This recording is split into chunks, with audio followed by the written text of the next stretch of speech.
দেখো তোমরা বিভিন্ন পরীক্ষায় এই ধরনের সিম্পলিফিকেশন কিন্তু প্রায় দেখে থাকবে। দেখে মনে হতে পারে এটা ক্যালকুলেশন করতে অনেকটা সময় লাগবে, কিন্তু এর জন্য খুব বেশি সময় কিন্তু তোমাকে ইনভেস্ট করার দরকার নেই।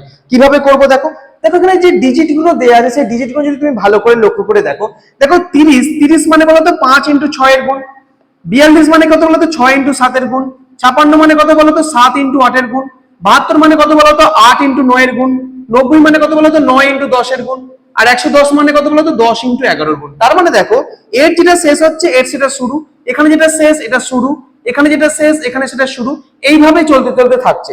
যদি এইরকম ধরনের তুমি কোনো সিম্পলিফিকেশন পাও, তোমার কাজ হবে এখানে যে ফার্স্ট নাম্বারটা আছে মানে 1/5 লিখলাম, মাইনাস এখানে শেষ নাম্বারটা কত আছে 1/11 করলাম। শুধু এইটুকু আমি ক্যালকুলেশন করব, খালি উত্তর হয়ে যাবে।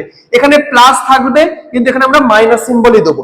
জাস্ট 11 আর 5 এর যদি আমরা লসাগু করি, 5 11 কত হচ্ছে 55, তো এখান থেকে এটা গেলে হচ্ছে 11, এটা থেকে গেলে কত হচ্ছে 5, অর্থাৎ 11 থেকে 5 বাদ দিলে কত হচ্ছে 6 - 55। তাহলে আমাদের কোন অপশনটা উত্তর হবে? অপশন নাম্বার হচ্ছে ডি, হচ্ছে এই কোশ্চেনটার আনসার হবে। একইভাবে তোমরা যদি এই কোশ্চেনটা দেখো, দেখো এখানেও কত লেখা আছে বলো তো, 6 মানে হচ্ছে 2 × 3 এর গুণ, 12 মানে কত 3 × 4 এর গুণ, 20 মানে 4 × 5 এর গুণ, 30 মানে 5 × 6 এর গুণ, 42 মানে 6 × 7 এর গুণ, 56 মানে 7 × 8 এর গুণ, আর 72 মানে হচ্ছে 8 × 9 এর গুণ। তাহলে আমরা কি করব? আমরা একদম প্রথমটা কত আছে 2, তার মানে 1/2, শেষটা কত আছে 9, মাইনাস 1/9 ক্যালকুলেশন করলে কত হবে 18, মানে হচ্ছে 9 - 2, তার মানে কত হচ্ছে 7/18 হচ্ছে আমাদের এই কোশ্চেনটার আনসার। তাহলে অপশন বি হচ্ছে এটার উত্তর। বুঝে গেছে?